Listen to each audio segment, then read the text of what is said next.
Good morning everyone, welcome back to आपकी class coaching centre. तो आज के क्लास में हम जैन धर्म देखेंगे। जैन धर्म के साथ साथ हम महावीर स्वामी के जो पंचायन धर्म है महावीर स्वामी के बारे में देखेंगे, उनकी जीवनी देखेंगे, पारसनाथ कौन थे ये देखेंगे, फिर जैन धर्म के संस्थापक, जैन धर्म के तीर्थंकर क्या होते हैं, जैन धर्म किससे टूट कर निकला है, ये सारी चीज़ हम देखेंगे आज जैन धर्म। तो इस हमारा जो क्लास होगा बस वही का होगा, जैन धर्म क्या जितने भी है कंप्लीट्स यहाँ पे कर दिए जाएंगे। मतलब ये क्लास में फिर अगला क्लास में पूरे कंप्लीट हो जाएंगे जैन धर्म, क्योंकि जैन धर्म से कहीं ना कहीं आपको 5 से 6 नंबर तक के क्वेश्चन दिए जाते हैं। कितने? लगभग आपको 5 से 6 नंबर तक के क्वेश्चन इससे जैन धर्म से आपको मिलेंगे। इसलिए आपको जैन धर्म को अच्छे से जानना है कि जैन धर्म कितने भागों में टूटा। तो यदि आपको बोरिंग ना लगे, यदि आप चाहते हैं कि हमें नोट्स पहले मिले तो आपको नोट्स हम पहले देंगे। यदि आपको चाहते हैं कि नोट्स हमें बाद में मिले, पहले हम समझ ले उसके बाद, लेकिन मेरे हिसाब से यह लगता है कि आप पहले उसे नोट्स को देखें, उसे लिखें, तब हम आपको जब समझाएं तो आप उसे अच्छे से क्या कर सकते हैं, समझ सकते हैं, उसे देख सकते हैं। तो बेसिकली आप उसे नोट्स देख लीजिए, उसके बाद हम इसको अच्छा से समझाएंगे आपको। तो इसी के लिए मेरे हिसाब से यह है, आपको क्या लगता है कि पहले नोट्स लेना चाहिए या तो फिर पहले समझना चाहिए? तो सबसे पहले नोट्स कैरी करना चाहिए ताकि आप उसे उतारे नोट्स को और ताकि लिख सके अच्छा से, जब हम समझाएं आपको किसी प्रकार के डाउट ना हो। तो महावीर महात्मा बुद्ध के बारे में देख चुके थे। अगर जो क्लास नहीं किए हैं तो आप पिछले क्लास में जा कर सकते हैं। महात्मा बौद्ध धर्म के त्रिरत्न देख चुके हैं, अष्टांगिक मार्ग ये सारे भी देख चुके हैं, बौद्ध हीनयान महायान, ठीक है, बौद्ध संगीति, पतन का कारण। तो हम देखते हैं जैन धर्म। सबसे पहले हमारा क्या था? जैन धर्म। तो अब जैन धर्म के बारे में लिख सकते हैं। आपको नोट्स लिखना है, उसके बाद अच्छे से समझना है ताकि आपको समझ में आए। आप कहीं पे नहीं तो देख के आप उसे समझ सकते हैं। ये है, देख सकते हैं। अब महावीर स्वामी के बारे में देखते हैं। महावीर स्वामी यहाँ पे पूरा कंप्लीट्स। महावीर स्वामी पंचायन धर्म ये है, और महावीर स्वामी के त्रिरत्न, ये इतना इतना तक हम देखेंगे अभी। ठीक है, हम नोट्स कर लिए, अब समझते हैं। चलिए,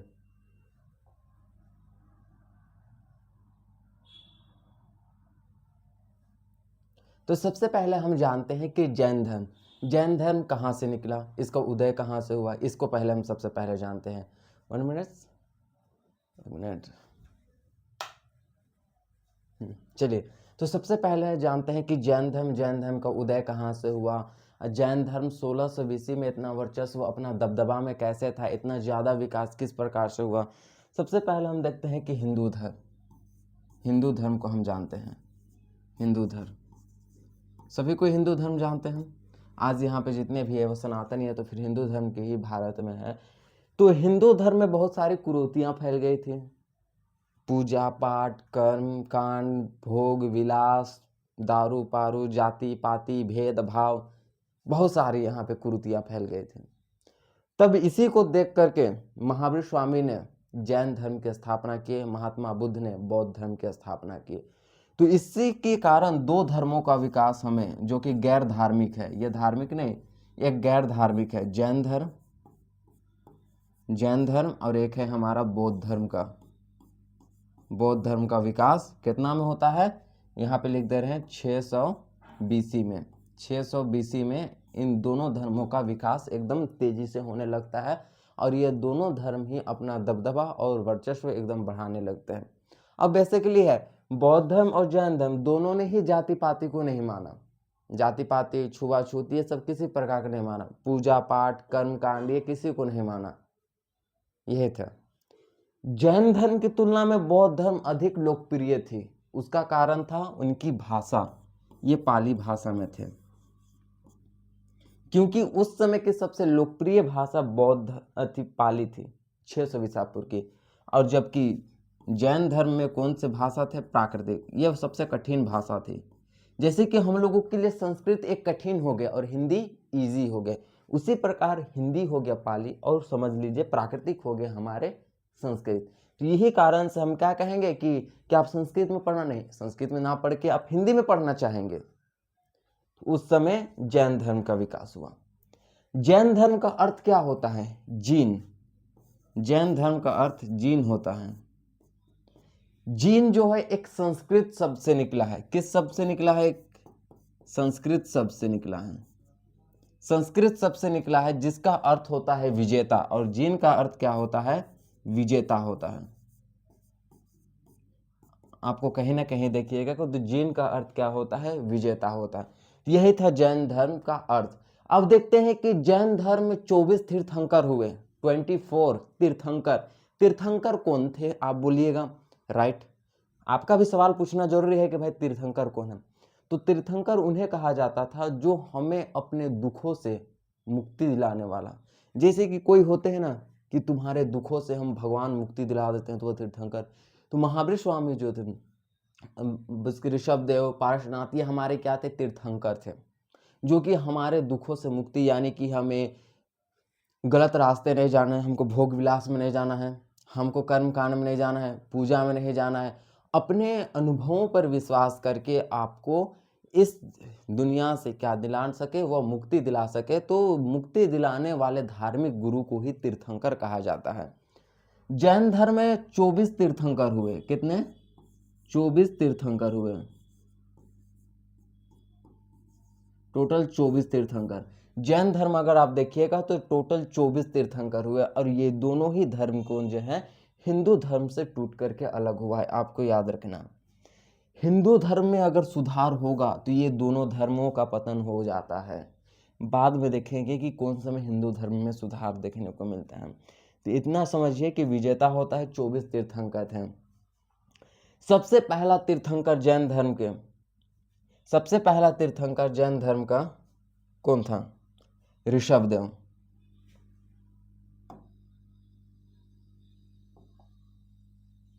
हम देखते हैं कि सबसे पहला तीर्थंकर हमारे कौन थे? ऋषभ देव थे।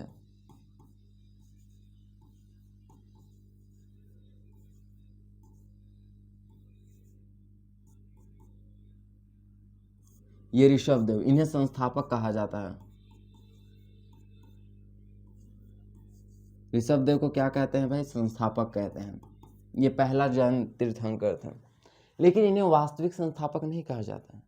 क्वेश्चन दो तरफ से घुमा के पूछेंगे, हम वास्तविक और संस्थापक ये दोनों बताएंगे। लेकिन फिलहाल यह जानिए कि जैन धर्म के जो प्रथम तीर्थंकर थे वो ऋषभ देव थे। इन्हें संस्थापक कहा जाता है।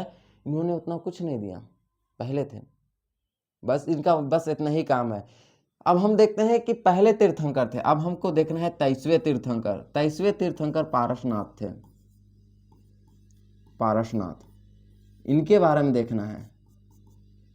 पारसनाथ, पारसनाथ आपके लिए इंपॉर्टेंट इसलिए होता है क्योंकि पारसनाथ ने भी एक कठोर तप और तपस्या करके इन्होंने ज्ञान की प्राप्ति की थी। कहाँ पे पारसनाथ ने ज्ञान की प्राप्ति की थी? तो झारखंड के संवेद पहाड़ी में। झारखंड के संवेद पहाड़ी में पारसनाथ ने ज्ञान की प्राप्ति की। इसलिए आज वर्तमान समय में आप झारखंड के संवेद पहाड़ी को आप पारसनाथ की चोटी के नाम से जानते हैं, जो कि झारखंड की सबसे ऊंची चोटी है। तो आपको बोलना है कि पारसनाथ को ज्ञान की प्राप्ति कहाँ हुआ? तो संवेद, संवेद, संवेद पहाड़ी में। इसी को वर्तमान में अभी किस नाम से जानते हैं? पारसनाथ की चोटी।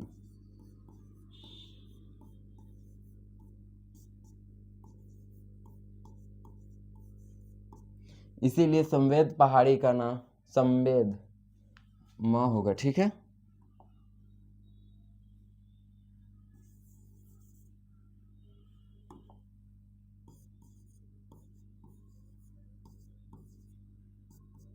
संवेद, ठीक है। तो वर्तमान में इसे क्या? पारसनाथ की चोटी के नाम से जानते हैं। क्यों? क्यों पारसनाथ की चोटी के नाम से जानते हैं? क्योंकि पारसनाथ की यादों को जीवित रखने के लिए झारखंड के पहाड़ी संवेद पहाड़ी के नाम पारसनाथ की चोटी कर दिया, जो कि अभी वर्तमान समय में झारखंड की सबसे ऊंची चोटी है। पारसनाथ ने कठोर तप और तपस्या के जरिए उन्होंने अपने ज्ञान और अनुभवों की प्राप्ति की, अर्थात इन्होंने जब ज्ञान की प्राप्ति की तो उसे कैवल्य कहा गया। पारसनाथ ने ज्ञान के प्राप्ति करने के बाद चतुरायन धर्म देते हैं। कौन सा धर्म देते हैं पारसनाथ? तो ज्ञान प्राप्ति करने के बाद पारसनाथ का एक प्रमुख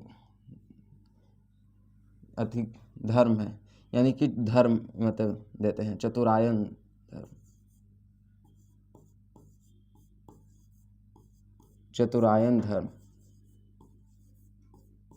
किनका है? ये पारसनाथ के चतुरायन धर्म है। चतुरायन धर्म में पारसनाथ ने ऐसे 4 चीजों को ना करने के लिए मना किया, कुछ ना करने के लिए, जैसे कि चोरी नहीं करना है। पारसनाथ जी ने बोले कि चोरी नहीं करना है। जो जैन धर्म को अपनाएंगे वो चोरी नहीं करेंगे, जो जैन धर्म को अपनाएंगे वो झूठ नहीं बोलेंगे। दूसरा, जो जैन धर्म को अपनाएंगे वो लड़ाई झगड़ा नहीं करेंगे, लड़ाई झगड़ा बहुत बुरी बात है, ये उन्होंने बोला। और जो जैन धर्म को अपनाएंगे वो धन संग्रह नहीं करेंगे। ये 4 धर्म, ये 4 धर्म, 4 बातें पारसनाथ ने व्यक्तियों को नहीं करने के लिए कहा, उसी को हम चतुरायन धर्म कहते हैं। जैसे कि चोरी ना करना, क्या है? चोरी ना करना पहला हमारा। दूसरा हमारा हो गया झूठ ना बोलना, झूठ ना बोलना। तीसरा हमारा हो गया हिंसा ना करना है। हिंसा का मतलब लड़ाई और ना करना का मतलब नहीं करना, ठीक है। और चौथा हमारा हो गया धन संग्रह ना करना। धन यानी पैसा, जो कि अभी वर्तमान समय में सब करते हैं, ठीक है, ना करना। ये 4 धर्म पारसनाथ ने दिए, जिसे हम पारसनाथ के चतुरायन धर्म कहते हैं। चोरी ना करना, झूठ ना बोलना, हिंसा ना करना, धन संग्रह ना करना, इन चीजों को पारसनाथ ने करने से मना कर दिए। ये थे हमारे 23वें तीर्थंकर। पहले तीर्थंकर या संस्थापक ऋषभदेव थे, काफी बार बार जैन धर्म में पूछे जाते हैं, पारसनाथ थे। उसके बाद हम देखते हैं अगला तीर्थंकर। अगला तीर्थंकर कौन है? आपको यदि देखने को मिलेगा,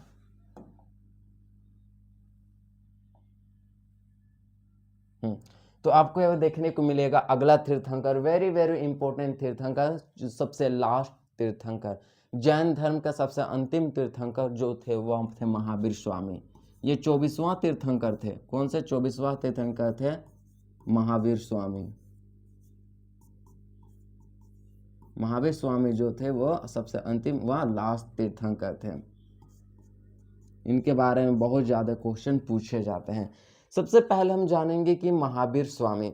तो महावीर जो स्वामी है उनका जन्म बहुत ही राजा महाराजा वाले परिवार में हुआ था, वरिष्ठ परिवार में हुआ था। इनका जन्म कुंडल ग्राम में हुआ था। इनकी माता का नाम था त्रिशला और पिता का नाम सिद्धार्थ था। और इनके बड़े भाई नंदीवर्मन थे। तो ये नंदीवर्मन और महावीर स्वामी दोनों बचपन में साथ में खेला करते थे राजमहल, यानी कि महल में। जानते हैं कि राजा जाके बेटा कहाँ पे खेलेंगे? महलों में खेलेंगे, उसके अलावा तो और कहीं नहीं खेल सकते। तो क्या करते थे? वो महलों में खेला गुला करते थे। साथ में ही दोनों जन बढ़े, खेल कूद करके बड़ा हुआ। जैसे जैसे इनके उम्र चलते गए, उम्र गए गए, तो महावीर स्वामी का विवाह कर दिया गया। विवाह करने के बाद उनकी पुत्री भी हुआ। पुत्री होने के बाद उन्होंने उनका भी शादी कर दिया। महावीर स्वामी ने उनकी पुत्री के, अपने पुत्री के भी शादी कर देते हैं। उनका दामाद का नाम जमाली था, ठीक है, उनके दामाद का नाम जमाली था। लेकिन उसका दिमाग, महावीर स्वामी के दिमाग में क्या उत्पन्न हुए कि 30 वर्ष आयु के बाद हम क्या करना चाहते हैं कि हम एक सन्यासी वैराग्य का जीवन जीना चाहते हैं। वैराग्य का मतलब होता है सन्यासी। आपको मतलब कभी भी कॉपी में देखने को या किताब में देखने को मिलता है वैराग्य शब्द, ये शब्द आपको देखने को मिलते हैं। तो वैराग्य, इसका अर्थ क्या होता है? सन्यासी होता है, सन्यासी। आपको ध्यान में देना है ऐसे ऐसे शब्द को। वैराग्य का शब्द क्या अर्थ क्या होता है? सन्यासी होता है, ठीक है। तो उनका वैराग्य का मन उत्पन्न कितना ईस्वी में? 30 वर्ष की आयु में उन्हें वैराग्य का मन मतलब उत्पन्न हुआ उनका मन में कि हमें अब सन्यासी बनना चाहिए। उन्होंने बहुत ही, उनका मन व्याकुल होने लगा। व्याकुल होने के बाद वो क्या करें कि वो अपने बड़े भाई नंदीवर्मन, उनके बड़े भाई का क्या नाम था? नंदीवर्मन।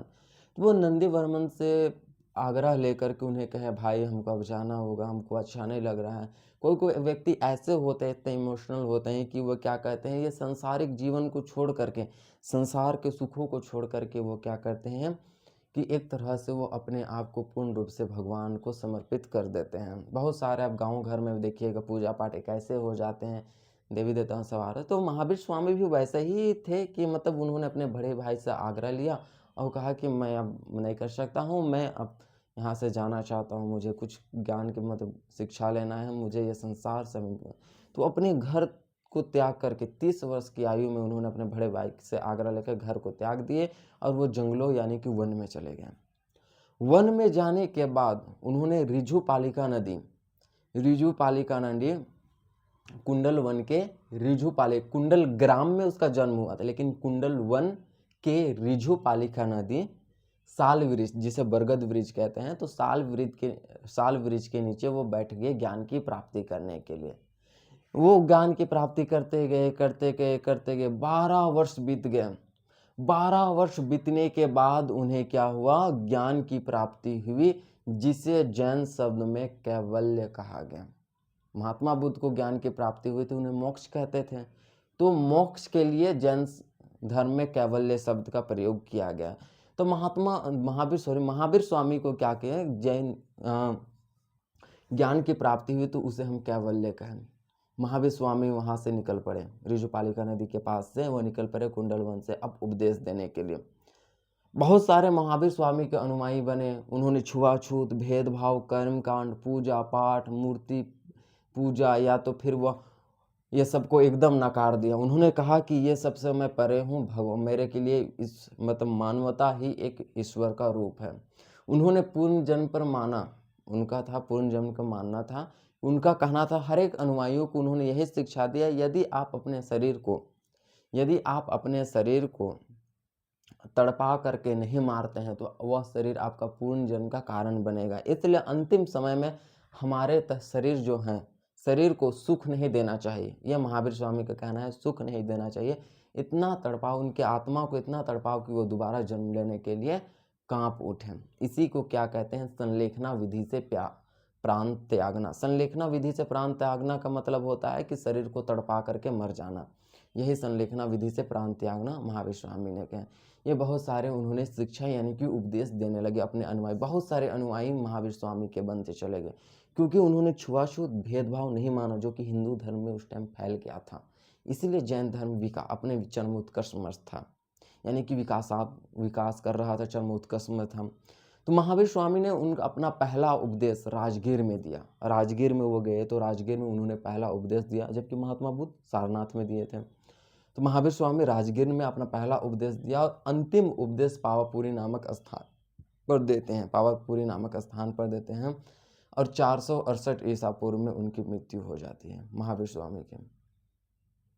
तो यहीं तक थे महावीर स्वामी की कथा और महावीर स्वामी के जन्म कथा। तो हम देखते हैं कि आप बोलिएगा कि महावीर स्वामी का जन्म कब हुआ था,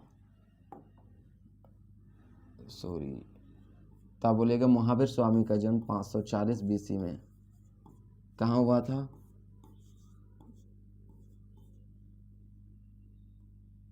कुंडल ग्राम में हुआ था।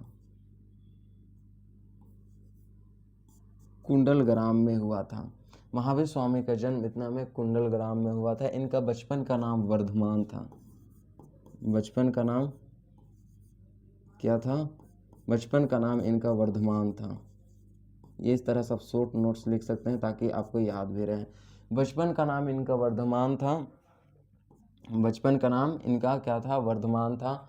वो जैसे इनके पिता के नाम क्या थे, पिता के नाम सिद्धार्थ। महात्मा बुद्ध के बचपन के नाम थे सिद्धार्थ और इनके भी पिता के नाम थे सिद्धार्थ, ठीक है। इनके पिता का नाम सिद्धार्थ था। माता का नाम आप देखिएगा तो माता का नाम क्या था, त्रिशला थे।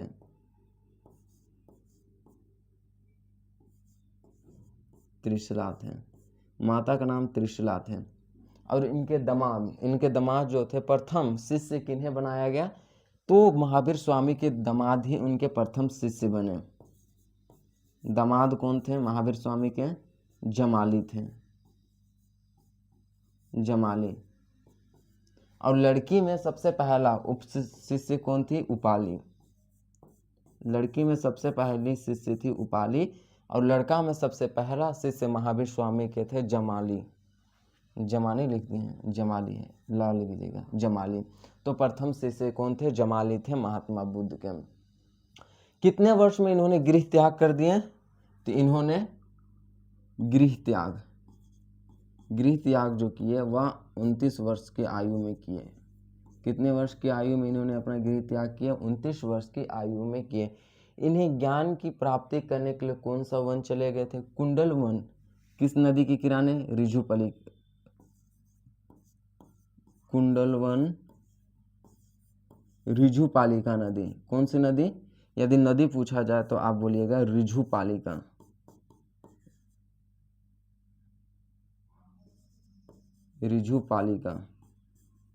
ऋजुपालिका नदी। इसको पूछते हैं कि कौन से वृक्ष के नीचे इन्हें ज्ञान की प्राप्ति हुई थी? तो साल वृक्ष। वृक्ष में यदि पूछा जाए तो आप बोलिएगा साल वृक्ष। साल जिसे हम बरगद भी कहते हैं, बरगद वृक्ष, साल वृक्ष या तो बरगद वृक्ष। यानी कि आप जाते हैं जंगलों में तो काफ़ी आपको साल वृक्ष मिलते हैं। तो इन्हें साल वृक्ष के नीचे इन्हें ज्ञान की प्राप्ति हुई थी। इन्हें कितने वर्ष में ज्ञान की प्राप्ति हुई? तो टोटल इन्हें ज्ञान की प्राप्ति करने में 12 वर्ष लग गए। टोटल इन्हें ज्ञान की प्राप्ति करने में 12 वर्ष लग गए। इन्होंने अपना सबसे पहला उपदेश सारनाथ में दिया था। पहला उपदेश कहाँ पे दिया था? पहला उपदेश इन्होंने सारनाथ में दिए थे। सारनाथ में नहीं, ये राजगीर में, ठीक है, महात्मा बुद्ध का बोल रहे हैं। तो पहला उपदेश राजगीर में दिए थे, राजगीर में, ठीक है। तो इन्होंने अपना पहला उपदेश राजगीर में, और अंतिम उपदेश इनका पूछा जाए तो अंतिम उपदेश इन्होंने पावापुरी में दिए थे। महात्मा बुद्ध ने भी तो अंतिम उपदेश पावापुरी में दिए थे ना। तो दोनों जन ने ही, महात्मा बुद्ध हो या तो महावीर स्वामी, दोनों के अंतिम उपदेश जो थे वह पावापुरी में ही दिए थे। और लगभग महावीर स्वामी का जो मृत्यु हुआ था, मृत्यु की बात किया जाए तो मृत्यु इनके 468 ईस्वी में इनके मृत्यु हो गए थे। महावीर स्वामी के पावापुरी में ही अंतिम उपदेश दिया और इनके मृत्यु हो गए। तो यही थे महावीर स्वामी का जीवनी, या तो हम कह सकते हैं यही थे महावीर स्वामी का पूरा कथा, जिसे आप अच्छे तरीके से लिख सकते हैं। क्यों? क्योंकि महावीर स्वामी के क्वेश्चन पूछे जाते हैं। पहला उपदेश, माता का नाम, बचपन का नाम, कहाँ पे कब हुआ था, पावापुरी, अंतिम प्रथम उपदेश। इसमें 2-3 नंबर के आपको ऑब्जेक्टिव क्वेश्चन दिए जाएंगे। अगर आपको सब्जेक्टिव क्वेश्चन 5 नंबर की जीवनी लिखना है तो आप उसे भी अच्छे तरीके से आप लिख सकते हैं। तो यह होंगे कि किस तरह से जीवनी लिखना है, किस तरह से नहीं, उसे हम क्लास में समझाएंगे। एक लेखन शैली के क्लास आपको देंगे, ठीक है। तो यही थे महावीर स्वामी के। महावीर स्वामी ने चतुरायन धर्म, ये तो हम महावीर स्वामी की जीवनी देखे थे। अब महावीर स्वामी ने कुछ और धर्म भी दिए थे। जैसे महावीर स्वामी का हम देखते हैं चतुरायन धर्म।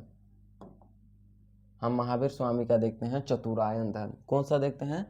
महावीर स्वामी का चतुरायन धर्म। महावीर स्वामी के पंचायन धर्म।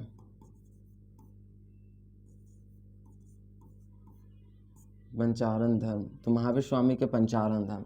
महावीर स्वामी, अब हम पढ़ाए थे कि पारसनाथ के चतुरायन धर्म में एक और शब्द जोड़ दिए थे महावीर स्वामी, तो वह महापंचायन धर्म हो गया। जैसे कि पारसनाथ में पढ़ाए थे कि उनका कहना था कि चोरी नहीं करना है, चोरी ना करना है, क्या करना है? झूठ ना बोलना है, झूठ ना बोलना है। तीसरा क्या था? कि हिंसा ना करना है, और क्या है? धन संग्रह ना करना है, धन संग्रह ना करना है। तो इन चारों में एक और शब्द जोड़ दिए महावीर स्वामी ने, एक और शब्द जोड़ दिए, ब्रह्मचर्य।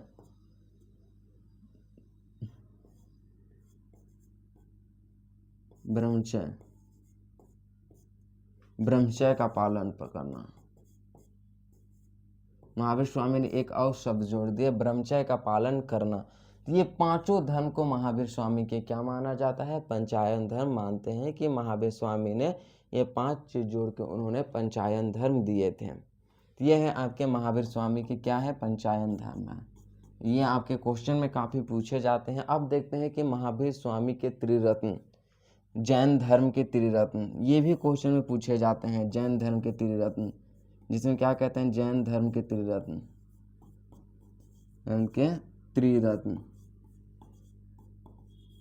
जैन धर्म के त्रिरत्न। जैन धर्म के 3 त्रिरत्न हैं। 3 ऐसे चीज है जिसे महावीर स्वामी करने बोले थे। महावीर स्वामी ने सम्यक ज्ञान, हमें अच्छे से शिक्षा लेनी चाहिए, यह महावीर स्वामी ने कहे थे, जिसे हम प्रथम, यह त्रिरत्न में से एक हो गया। दूसरा हमें हो गया सम्यक दर्शन, सम्यक दर्शन, हमारा सूझबूझ अच्छी होनी चाहिए, समझ अच्छी होनी चाहिए। और तीसरा हो गया सम्यक आचरण, सम्यक आचरण, आचरण, सम्यक आचरण। तो ये 3 चीज है जैन धर्म के त्रिरत्न। ये काफी बार बार एग्जाम में पूछे जाते हैं कि महात्मा बुद्ध ने किया कि सम्यक आचरण, हमारे आचरण बहुत अच्छे होने चाहिए, हमें संस्कार अच्छे होने चाहिए, ताकि कोई हमें ये ना बोले कि ये बहुत खराब लड़का ऐसे। और यहीं आपको देखिएगा तो बौद्ध धर्म का भी त्रिरत्न, जैन धर्म या बौद्ध धर्म, ये दोनों त्रिरत्नों में से एक त्रिरत्न आपको देंगे। बौद्ध धर्म का त्रिरत्न आप पिछले क्लास में जाकर देख लीजिएगा, बुद्ध, संघ, धम्म हम पढ़ा चुके हैं। जैन धर्म के त्रिरत्न ये भी हम बता चुके हैं। तो महात्मा बुद्ध के महावीर स्वामी की ये पंचायन और जैन धर्म की ये त्रिरत्न, इतने आपको जानना है, क्योंकि महावीर स्वामी और महात्मा बुद्ध से क्वेश्चन 6 से 7 8 नंबर तक दिए जाते हैं। दोनों में से एक टॉपिक को आपको उठा के दे दिए जाएंगे, जिससे आपको अच्छे से जानना है कि कहाँ से कैसे क्वेश्चन दिए जाएंगे, कैसे क्वेश्चन नहीं दिए जाएंगे, कैसे क्वेश्चन को हमें छोड़ना है, कैसे क्वेश्चन को हमें डिफेंड करते हुए चलना है। तो आपको जानना है कि जैन धर्म के त्रिरत्न, बौद्ध धर्म के त्रिरत्न, इनको आपको ध्यान में रखना है। महावीर स्वामी की इसे पंचायन धर्म ना भी रखे आप तो याद न रहे। तो इतना तो जानिए कि महावीर स्वामी ने पंचायन धर्म दिए थे, पारसनाथ ने चतुरायन धर्म दिया था, इतना तो आपको समझ में होगा। तो आपको हम अगर दिखाना चाहें अभी के जो क्लास हमने किए हैं, तो सबसे पहला क्लास में हम देखे थे हिंदू धर्म से जैन धर्म और बौद्ध धर्म टूट करके अलग हुआ। संस्कृत भाषा में जैन धर्म का अर्थ है जिन, जिसका अर्थ होता है विजेता। 24 तीर्थंकर टोटल हुए थे। दूसरा में हम देखें कि ऋषभ देव के बारे में, जैन धर्म के प्रथम संस्थापक किन्हें माना जाता है, ऋषभ देव को। और वास्तविक संस्थापक 2 तरह से पूछे जाते हैं। जैन धर्म के प्रथम संस्थापक एकदम सीधे छुच्छे दे दिया तो आप मारे गए ऋषभ देव, लेकिन पूछा जाएगा कि जैन धर्म के वास्तविक संस्थापक, तो आप महावीर स्वामी को वहां पे टिक आउट करते हुए चलेंगे। समझ में आ गया। हम पारसनाथ के संवेद पहाड़ी में ज्ञान की प्राप्ति हुए थे, जो कि वर्तमान में उसे पारसनाथ की चोटी के नाम से जानते हैं। चतुरायन धर्म हम पारसनाथ की ये देखें। फिर हमने देखा कि महावीर स्वामी